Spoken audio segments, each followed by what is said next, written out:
16ാം നിയമസഭയുടെ സ്പീക്കർ തെരഞ്ഞെടുപ്പ് ഇന്നാണ് കേട്ടോ. വോട്ടെടുപ്പ് രാവിലെ 9 മണിക്ക് ആരംഭിക്കും. തിരുവഞ്ചൂർ രാധാകൃഷ്ണൻ UDF-ന്റെ സ്ഥാനാർത്ഥിയാണ്. LDF-ന് വേണ്ടി AC മൊയ്തീനും BJP-ക്ക് വേണ്ടി B ഗോപകുമാറും മത്സരിക്കും. ചരിത്രത്തിൽ ആദ്യമായിട്ടാണ് സ്പീക്കർ സ്ഥാനത്തേക്ക് 3 പേർ മത്സരിക്കുന്നത്. അപ്പം അർജുൻ രാജ് വിവരങ്ങളുമായി തിരുവനന്തപുരത്ത് നമുക്കിപ്പം തത്സമയമുണ്ട്. Arjun, good morning. ഇതിൽ പ്രത്യേകിച്ച് കൗതുകങ്ങളൊന്നുമില്ല. മൃഗീയ ഭൂരിപക്ഷം ഉള്ളത് കൊണ്ട് തന്നെ തിരുവഞ്ചൂർ സഭയിലെ ഏറ്റവും മുതിർന്ന നേതാക്കളിൽ രണ്ടാമൻ തിരുവഞ്ചൂർ തന്നെ വിജയിക്കുമെന്ന കാര്യത്തിൽ തർക്കമൊന്നുമില്ല. പക്ഷേ ഈ മത്സരം ഒരു ചരിത്രം കുറിച്ചുകൊണ്ടുള്ള മത്സരമാണ്. കാരണം ആദ്യമായിട്ട് 3 പേർ മത്സരിക്കാൻ വരുന്നു. നമുക്കറിയാവുന്ന പോലെ തന്നെ ഈ തിരഞ്ഞെടുപ്പിൽ ചരിത്രം കുറിച്ചുകൊണ്ട് 3 സീറ്റുകൾ പിടിച്ച് BJP സഭയിലുണ്ട്. BJP-യുടെ ഒരു അംഗം കൂടി സ്പീക്കർ സ്ഥാനത്തേക്ക് മത്സരിക്കുന്നുണ്ട്. അപ്പം നടപടിക്രമങ്ങൾ 9 മണിക്ക് തുടക്കമാകും. പ്രത്യേകിച്ച് അത്ഭുതങ്ങളൊന്നും സംഭവിക്കാൻ വഴിയില്ല അല്ലേ അർജുൻ? ഇപ്പം ആരെങ്കിലും വോട്ട് അസാധുവോ എന്തെങ്കിലും ചെയ്താൽ പോലും തിരുവഞ്ചൂരിന് ഈസി ആയിട്ട് ജയിച്ചു കയറാം.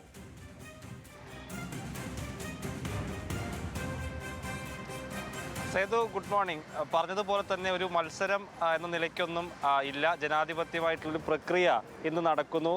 16ാം നിയമസഭയുടെ നാഥൻ ആര് എന്ന് തീരുമാനിക്കും. തിരുവഞ്ചൂർ രാധാകൃഷ്ണനാണ് UDF-ന്റെ സ്ഥാനാർത്ഥി. 102 അംഗങ്ങളുള്ള UDF-ൽ നിന്ന് തിരുവഞ്ചൂർ രാധാകൃഷ്ണൻ തന്നെയാണ് സ്പീക്കർ സ്ഥാനത്തേക്ക് എത്തുക.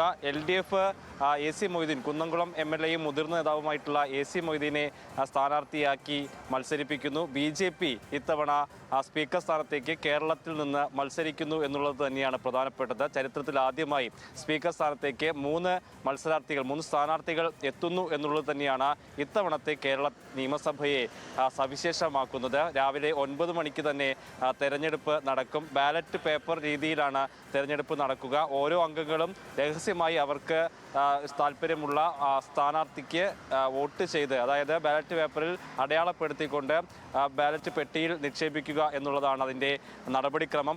പ്രോടൈം സ്പീക്കറായിട്ടുള്ള G സുധാകരൻ തന്നെയാണ് ഇന്നും തെരഞ്ഞെടുപ്പ് നിയന്ത്രിക്കുക. 9 മണി തൊട്ട് ഇന്നലെ 4 മണിക്കൂറോളമാണ് സത്യപ്രതിജ്ഞ നീണ്ടതെങ്കിൽ അത്രയും നേരത്തേക്ക് പോകില്ല എന്നുള്ളതാണ് മനസ്സിലാക്കുന്നത്.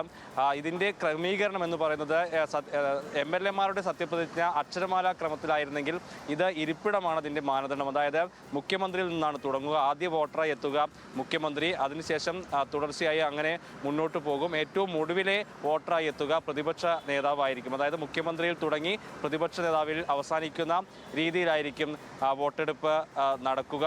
35 അംഗങ്ങളാണ് LDF-നുള്ളത്, 3 പേർ BJP-ക്കും. സ്വാഭാവികമായും അത്രയും സീറ്റുകൾ മറ്റ് സ്ഥാനാർത്ഥികൾക്ക്, സ്പീക്കർ സ്ഥാനാർത്ഥികൾക്ക് കിട്ടാനുള്ള സാധ്യതയാണ് ഉള്ളത്.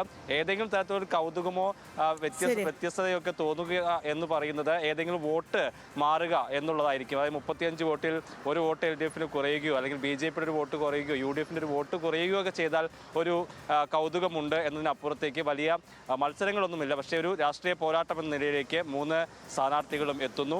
അതിനുശേഷം തെരഞ്ഞെടുപ്പ് കഴിഞ്ഞു കഴിഞ്ഞാൽ പ്രതിപക്ഷ നേതാവും മുഖ്യമന്ത്രിയും ചേർന്ന് ആനയിച്ച് സ്പീക്കറുടെ ചെയറിലേക്ക് സ്പീക്കറെ എത്തിക്കുന്നതോടുകൂടി ചടങ്ങ് പൂർത്തിയാകും. അതിനുശേഷം നേതാക്കൾ സ്പീക്കറെ 9 മണിക്ക് പറഞ്ഞ പോലെ തന്നെ വോട്ടെടുപ്പൊക്കെ തുടങ്ങും. ആ തുടങ്ങുന്ന ഘട്ടത്തിൽ നമുക്ക് ഇന്നത്തെ കാഴ്ചകൾ അത് തന്നെ ആയിരിക്കും. ആ കാഴ്ചകളിലേക്കൊക്കെ പോകാം. അപ്പം നിലവിൽ ഇതിലൊരു കൗതുകം ആയിട്ട് പറയാൻ ഉള്ള ഒരേ ഒരു കാര്യം എന്ന് വെച്ചാൽ 3 പേര് മത്സരിക്കുന്നു. അതായത് സ്പീക്കർ സ്ഥാനത്തേക്ക് 3 പേർ ആദ്യമായിട്ട് മത്സരിക്കുന്നു എന്നുള്ളതാണ്. അതിനപ്പുറം പ്രത്യക്ഷമൊന്നും നടക്കില്ല. നമുക്കറിയുന്ന പോലെ സഭയിൽ ഇപ്പം നിലവിൽ ഏറ്റവും സീനിയർ ആയിട്ടുള്ളത് PK കുഞ്ഞാലിക്കുട്ടിയാണ്. PK കുഞ്ഞാലിക്കുട്ടി കഴിഞ്ഞാൽ തൊട്ടടുത്ത് നിൽക്കുന്നത് തിരുവഞ്ചൂർ രാധാകൃഷ്ണൻ. അപ്പോൾ ഏറ്റവും മുതിർന്ന അംഗമാണ് തിരുവഞ്ചൂർ രാധാകൃഷ്ണൻ. അപ്പോൾ അദ്ദേഹം തന്നെ ഇത്രയും ഒരു മൃഗീയ ഭൂരിപക്ഷം 102 പേരുണ്ടല്ലോ. ഇപ്പോൾ ആരെങ്കിലും ഒരാൾ വന്നില്ലെങ്കിലോ അതല്ലെങ്കിൽ വോട്ട് മാറിയാൽ പോലും അദ്ദേഹത്തിന് ഈസി ആയിട്ട് ജയിക്കാം. 102, 35, 3 അതാണ് നിലവിൽ സഭയിലെ അംഗനില.